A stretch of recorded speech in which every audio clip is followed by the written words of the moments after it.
নিঃসন্দেহে মাছ আমাদের জীবনের একটি গুরুত্বপূর্ণ প্রাণী।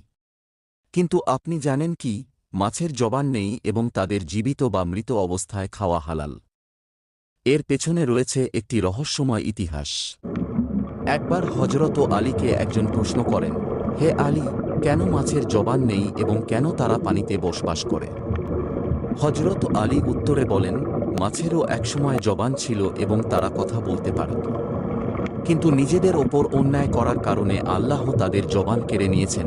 তিনি ঘটনার বিবরণ দিয়ে বলেন, যখন ইবলিস আদমকে সিজদা করতে অস্বীকার করে আল্লাহ তাকে পৃথিবীতে বিতাড়িত করেন। পৃথিবীতে এসে ইবলিস বিভিন্ন প্রাণীকে কুমন্ত্রণা দিতে শুরু করে। প্রথমেই সে মাছদের লক্ষ্য করে। ইবলিস মাছদের বলে, মানুষ এসে পৃথিবীতে তোমাদের জীবিত অবস্থায় টুকরো টুকরো করে খাবে। মাছেরা ইবলিসের কথায় প্রভাবিত হয়ে সমুদ্রের অন্যান্য প্রাণীদের মানুষের বিরুদ্ধে জড়ো করতে শুরু করে।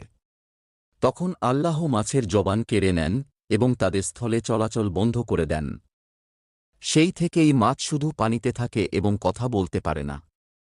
মাছের জন্য আল্লাহ একটি বিশেষ বিধান দেন। তাদের জবাই করার প্রয়োজন নেই।